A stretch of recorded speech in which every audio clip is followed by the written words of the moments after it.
Ideja e grupit për ngjitjen Kilimanxharo, përveç që ne programin e kemi çdo vit me ngjitje të tilla, si vetë jemi mundu me rregullu timingun që me ra me 17 shkurt në majit Kilimanxharos. Ideja është me ngjit me 17 shkurt, atje është zona kohore gati si e Kosovës, është 2-3 orë, nuk dalon më shumë.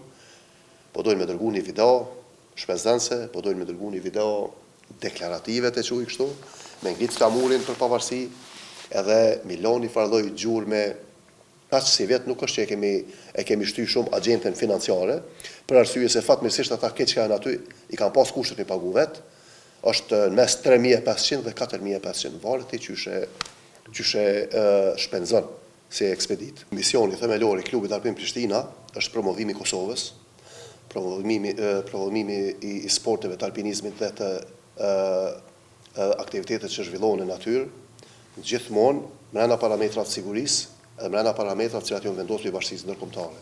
Ky është qëllimi themelor që pastaj si mision vazhdon edhe për shëndetin publik, zgjerimi i shtigjeve, si them injektimi i metodës së të bërit sport në natyrë në Kosovë, sepse kemi resurset e tilla. Zhvillohet në Sharp, zhvillohet në Rugov, zhvillohet në Bjeshnamuna, zhvillohet në Kosovën qendrore këtu afër Drenicës, është një shkëmbë që e mundson. E ka kriju natyra asisoj, edhe ne kemi gjetë ato linjat e ngjitjes edhe aty i përsosim teknikat tona, të litarëve, të ankorimit, sigurisë, të çimit. Është u zhvilluar alpinizmi në Kosovë dhe çuditërisht ka shumë talenta. Do të qenë majet më të larta në botë kemi kryer si klub. Disa kam qenë unë, disa kanë qenë guida të tjerë, kështu funksionon klubi. Është Monte Everest, është Kilimanxharo, është Mont Blanc në Francë, madje Mont Blanc është teknik, është shumë i vështirë.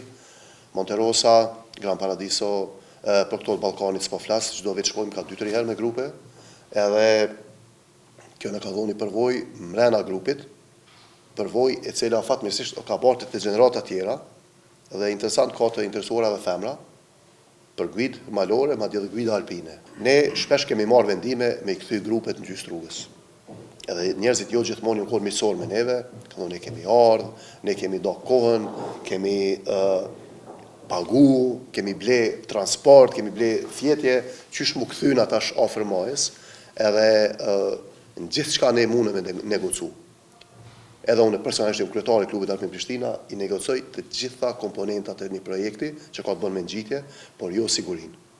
Jo siguria ose është ose s'është. Prandaj kjo është një prej faktorëve që s'na ka shtinë edhe në situatat e tilla.